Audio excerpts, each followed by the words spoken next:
Estamos direto da Casa de Leitura do Legislativo Caxiense para mais uma edição do Café com Letras. Quem nos brinda com a sua presença, eu até vou ler o nome aqui que é compridinho, Bruno Blanco Aramburu. Falei certo? Tudo certo. Bruno, é um prazer tê-lo conosco. Te Prazer cumprimento e já falo do título que trataremos aqui, Tamo Junto contra os Estados Unidos. O livro começa com esse questionamento e com uma linguagem bem coloquial, aquela linguagem do jovem, tamo junto. Te cumprimento. E por que tu já convocas a turma a ficar junto contra os Estados Unidos? Então, muito obrigado pelo convite, né, Fábio?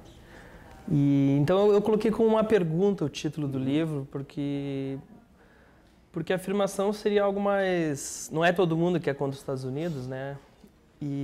Mas é um título polêmico, assim, para chamar o pessoal. E esse tamo junto é uma linguagem coloquial, como tu falou, né? É uma palavra que nem existe, tamo junto, escrita junto, né? Uhum. Mas é no sentido... Um título provocativo e que, mal ou bem, convoca as pessoas, embora é uma interrogação, mas também, ao mesmo tempo, um chamamento. O decorrer do livro, ele poderia ser considerado um livro irreverente. Ele vai misturar, às vezes, palavrões, ele vai fazer críticas sobre essa esteira dos Estados Unidos. Tu também vai trazer questões regionais específicas aqui do interior do Rio Grande do Sul, outros personagens da nossa cultura, da nossa política, fazer trocadilhos. Então, nós temos aqui um manancial de críticas e de provocações. Tu estás o tempo inteiro cutucando o leitor e chamando a atenção para esse ou aquele aspecto, no sentido de problematizar o nosso cotidiano, em última análise, se eu pudesse fazer uma síntese inicial. Então, eu peço que tu comeces a clarear. Quem tomar contato com o teu livro, tu pretendes o quê com essa série de críticas e de reverências? Então, Fábio, o livro, então, como a gente está dizendo, ele trata sobre os Estados Unidos, né, um atual império norte-americano, né? E nós, como latinos-americanos, né, nós temos toda uma influência, né, subdesenvolvidos, tivemos ditaduras, tivemos nas Malvinas, Argentinas, a Inglaterra andou, né, guerreando, então nós temos toda uma consequência do imperialismo norte-americano, ou do inglês, do francês, né? Então, realmente o livro é um apanhado, é um mosaico da cultura ocidental, né? Eu escrevi em 2012. Eu chamo um pouco de Moinhos de Ventos, trazendo Cervantes, né? Do Don Quixote, que é o cara que luta com coisas virtuais, luta com coisas que não fazem parte do dia a dia, mas tu pensa, os Estados Unidos é uma coisa mega distante, tanto minha quanto tua, sabe? É uma coisa que eu não consigo lutar com ele diretamente. Tu escreveste o livro em 2012, mas tem feito lançamentos mais recentes também, né? Vem acontecendo uma série de lançamentos nos últimos tempos. Sim. Se agregando a outros livros que tu já fizeste. Esse é o terceiro livro que eu fiz, né? Então, assim, como eu vou falando dos Estados Unidos, tem horas que eu canso, e uma das maneiras que eu digo de vencer os americanos seria de, quanto menos tu utilizar o American Way, que a gente chama, né? E por que esse interesse de fazer a crítica social, levando em conta até que a tua formação ela se dá mais na área da matemática? E de onde despertou esse interesse para a crítica social? Eu falo no sentido de que seria, digamos, esperado que uma pessoa da área da humanas se debruçasse sobre isso. Claro. Mas tu mesmo da área da matemática encara esse desafio. Então, Fábio, quando eu fiz matemática, né, eu li bastante filosofia. Antigamente os matemáticos e a filosofia andavam juntos, né? Descartes, esses caras tudo eram matemáticos e filósofos, Aristóteles, né?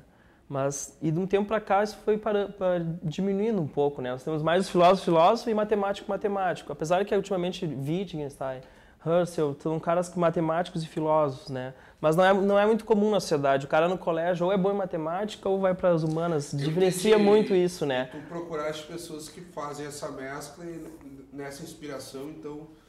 Então quando eu fiz matemática eu li bastante coisas da filosofia. E aí na filosofia já tem uns autores que já mesclam com literatura, que seria o caso do Sartre, do Camus.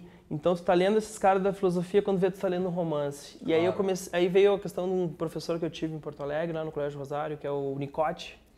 ele sempre trazia literatura russa pra gente.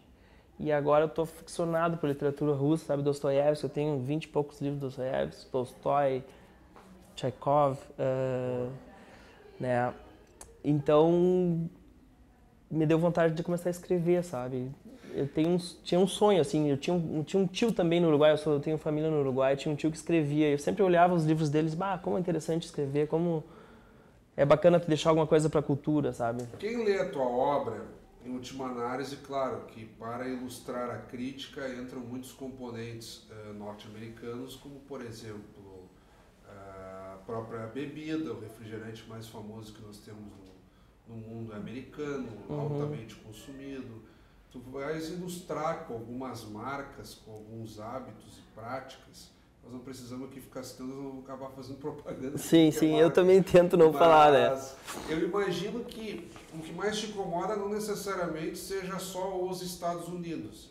Na verdade não, porque o cara fala na verdade, parece que o que disse antes era mentira. Né? O que te incomoda mais é o caráter imperialista. Se nós pudéssemos sentir no decorrer da tua leitura, tu estás ilustrando o que são os Estados Unidos. Vamos supor que outro país fosse também o Império, a Inglaterra também, a França, né? Sim, tu citaste a França, citaste a Inglaterra e outros países, então não necessariamente não é só por ser os Estados Unidos. O que parece que mais te incomoda são os comportamentos imperialistas. Isso. E aí tu vais fazendo um jogo com episódios históricos, com datas, e aí tu lança a mão de episódios alegóricos, em tom provocativo, irônico, de brincadeira, em que o mundo se rebela contra esse império. Então aí nós vamos descaracterizar e destruir fábricas de refrigerantes, nós vamos acabar com plantações tradicionais. Então aí tu fazes aí todo um jogo. O que mais te incomoda realmente é o caráter imperialista, se eu estou me apropriando bem do teu contexto. Sim, na questão, na verdade, eu trago um sonho de criança, que era assassinar o presidente americano. Né? Uma ficção, uma brincadeira. Quase como aquele assassinato ao embaixador, o sequestro ao embaixador que aconteceu no período da ditadura. Coisa clássica, polêmica. Exatamente. Então, achando que tu vai resolver alguma coisa com isso, né? Nós temos o livro do Gabeira, a propósito, que conta muito bem como é que funciona esse processo. Então eu começo com isso, com essa loucura de um jovem que quer derrubar o Império Americano. Fernando Gabeira. E depois eu largo um pouco de mão esses americanos, né?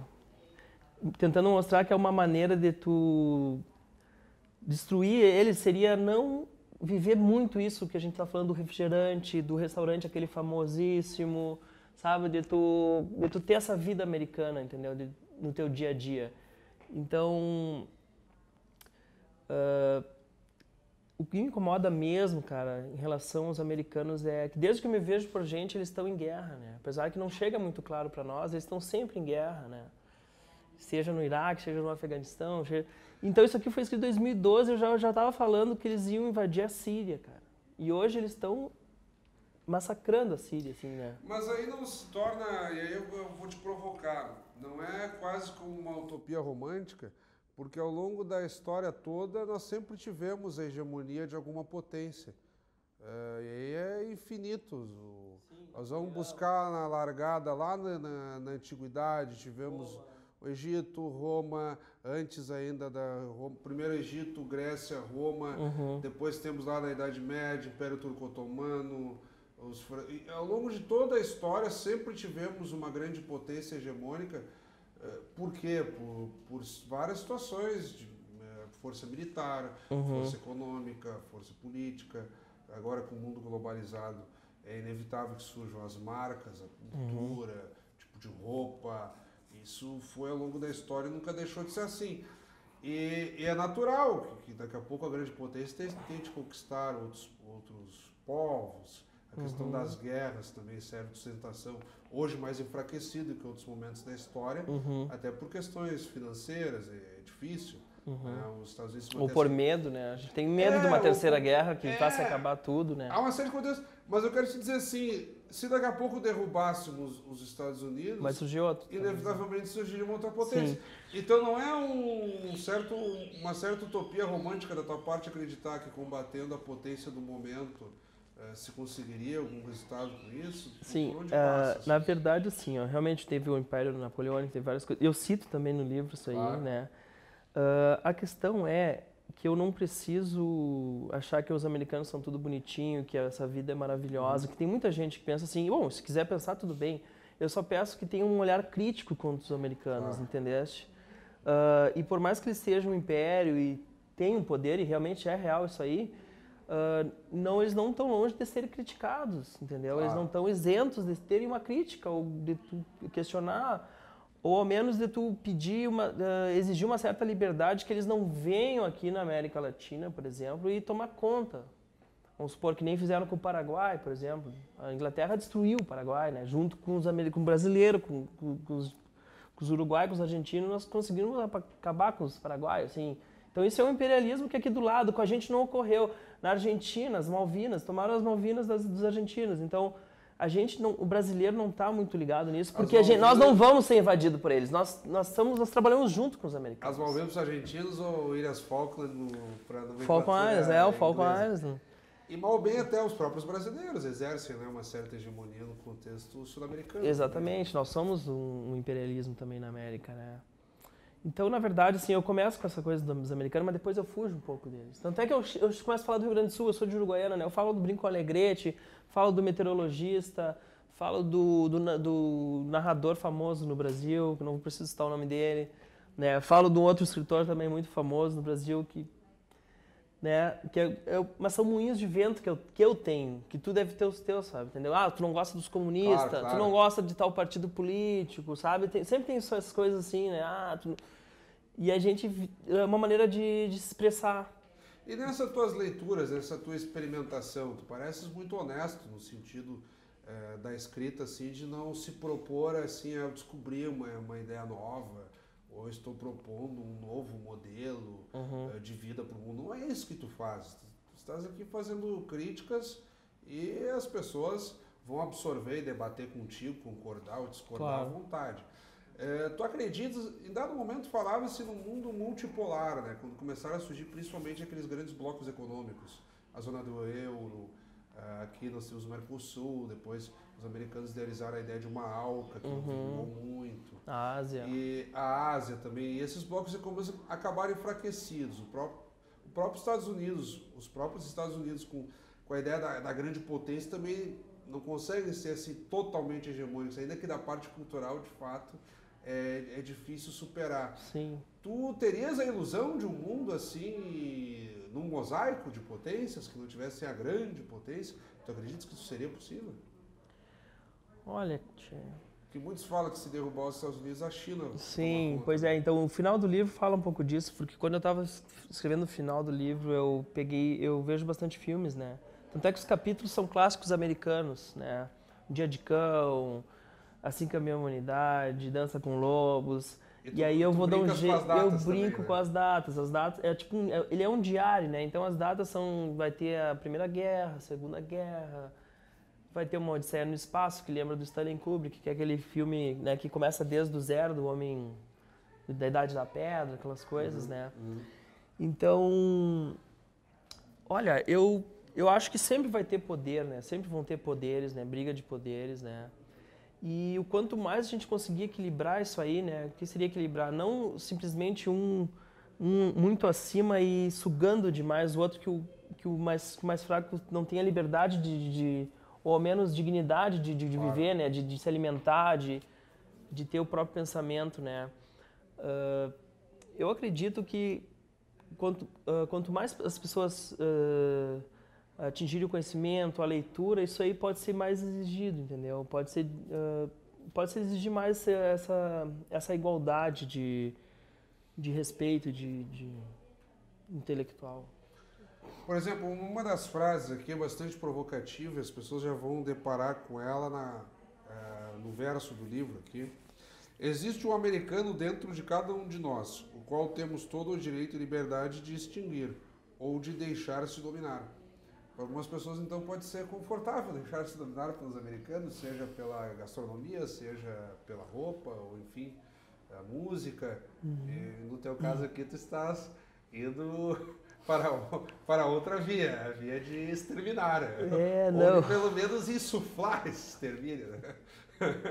É mais ou menos por aí? Pois é, então, tu colocou bem antes, a questão do livro mesmo é instigar a crítica e o questionamento. Eu não quero que ninguém fique contra os Estados Unidos, sabe? Se tu lê o livro, tu vê que no final fala assim, eu adoro os americanos. Se não fossem eles, eu nem teria escrito esse livro. A jogada basicamente é combater o imperialismo, né? O imperialismo pode trocar de nome, Daqui a pouco eu tô falando da Inglaterra também, que se passou de vez em quando, se passa. A França também. Ou a China, como já se desenha aí, os Made in China aí, que no mercado. Então... que eu tava falando no final do livro, quando eu tava escrevendo o final, eu vi um filme do Godard, francês. Cara, e o Godard escreve... eu cheguei a copiar uma parte do texto. Fez 85 anos, né, nos últimos dias aí, o aniversário do Godard. Então o Godard, ele fala bem isso, daqui a um tempo vai ter a guerra que a China vai implementar. Pô, o cara prevendo, isso foi em 69, né? E hoje realmente a China está como um grande império, né? É uma possibilidade, não é bem assim que você intimar os chineses, né? O mercado deles está de primeiro escalão, né? Eles têm 1 bilhão de habitantes. Deve ter um exército considerável, né? Eles têm uma cultura milenar também, os chineses, né? E as pessoas subestimam muito a dominação americana, ela acontece em parte, né? De uma forma negociada, porque a maior parte dos títulos da dívida americana estão em posse de chineses. Então, os chineses têm muitos títulos da dívida americana, então eles depositaram já bilhões em títulos americanos, então digamos que eles vêm manipulando, caminhando aí de uma forma assim um tanto discreta, e quando vê eles vão tomar conta eles mesmo, estão entrando, né? Que nem... E outra coisa também, a gente fala muito dos americanos que é bonitinho, tem aquela parte, né, Los Angeles é lindo, Miami, mas, pô, o desemprego nos Estados Unidos é enorme, né? Tem muita gente na miséria lá, só que isso não chega, isso também é uma coisa que me deixa encucado, a maneira como chega através da mídia brasileira, sabe? Mas é um desdobramento cultural, parece, não necessariamente tanto da dominação econômica. Agora, claro, o dólar é moeda de referência, os americanos ainda compram muito do restante do mundo, então eles têm uma participação significativa no mercado. Essa própria ideia que eu te falei da compra de títulos, eles detêm os títulos, mas também para os outros é importante gastar com os títulos americanos, ter essa presença, porque é um ativo que vale bastante, né? O próprio dólar, né? É sempre a moeda de referência. Então, há também, do ponto de vista das pessoas, o deslumbramento do sonho americano, né? Aquela pessoa que vai tentar a vida nos Estados Unidos, ou que adquire os artigos.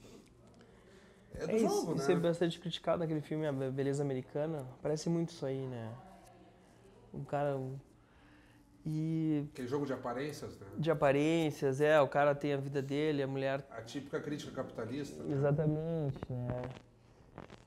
Então... E outra coisa que eu coloco no livro é a questão do mercado bélico deles, né? Não é à toa que eles estão sempre em guerra, né? Que eles têm que gastar, eles têm que fazer movimentar esse império bélico, né, cara, que eles têm que gastar, eles têm que fazer produzir novos, eles são dono do próprio mercado. Então, se o mercado está funcionando, se eles estão utilizando essas armas, eles estão produzindo mais, eles estão, economicamente também estão crescendo, então eles não é brincadeira. Imagina o que gastam os americanos com os militares. Que gastos que tu acha? Imagina que bilhões, né? Sei lá quanto. São orçamentos muito altos. Estratosférico.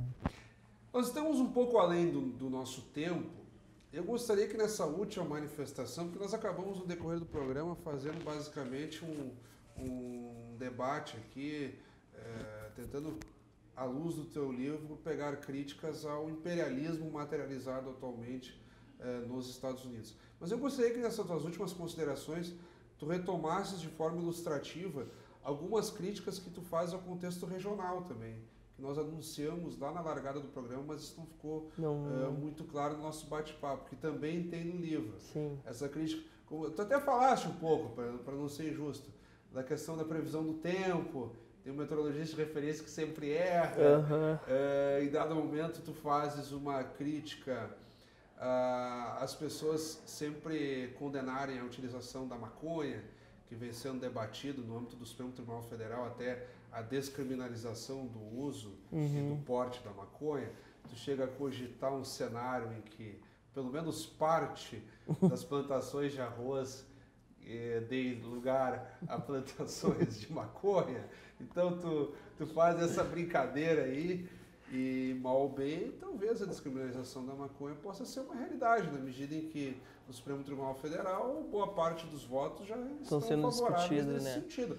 Parece que tem 3 ou 4 votos favoráveis à descriminalização do uso e do porte, e um ministro pediu vista. Então, está encaminhando. Está se encaminhando, daqui a pouco você está num patamar semelhante ao que já acontece no Uruguai. Sim. Eu gostaria que nas tuas considerações tu recuperasse alguma dessas tuas brincadeiras que tu fazes aí então, em relação ao contexto regional. Fábio, é o seguinte, o livro ele tem críticas, muitas críticas, tu vê, em todo capítulo vai ter uma certa crítica, mas ele é muito irônico, né? Eu tento puxar uma ironia, que é uma maneira de tu falar de uma coisa séria, mas tu criticar e tu trabalhar com uma coisa engraçada.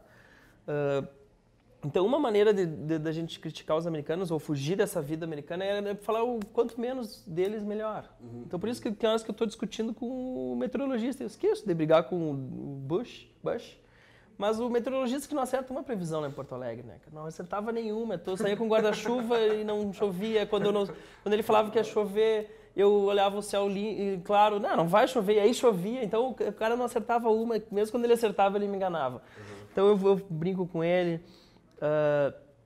O narrador também, tem um narrador brasileiro que é terrível, eu nunca vi uma pessoa elogiar esse cara tá sempre, ele é polêmico, ele é, bom, não vou nem usar os termos que eles merecem, mas, e aí vai, né, um escritor brasileiro também muito conhecido, eu sou de Uruguaiana, eu gosto de brincar com Alegrete também, é uma cidade ali do lado, né. E a questão da maconha que tu citas ali? Então, a maconha, olha só, a maconha foi proibida justamente por causa do mercado do cânhamo, né, que ia começar o mercado do plástico. Os americanos estavam com as indústrias prontas, então o cânhamo, que é o material que sai da cannabis, né, da maconha, ele é um material muito bom para fazer cordas, para fazer tênis, para fazer várias coisas. Ele tem um tecido, né? Sim, uma propriedade vegetal que favorece. Que é muito bom, seria um mercado ótimo de se produzir, né? Mas eles cortaram justamente para entrar o mercado do plástico. Só que agora tu olha, os americanos são os primeiros que estão legalizando. Na Califórnia tu já pode plantar 5 pés de maconha, né? Então o Uruguai é um país pequeno, né? É um país, eles conseguem ser mais organizado. Eu acho que sim, o Brasil está muito longe ainda disso, da legalização, mas a questão da descriminalização já está acontecendo, porque assim, ó, é uma questão de futuro, né? Mas a gente precisa de 20, 30 anos para acontecer isso, da legalização. Ali, até entrando na tua brincadeira, tu exagerasse um pouquinho, né? Porque tu disseste que teríamos plantações de arroz, sim. Lugar plantações de cannabis e ainda dando inveja descendentes do Pablo Escobar, do falecido colombiano traficante Pablo Escobar. Também não tanto, porque também não vamos ficar sem arroz, né?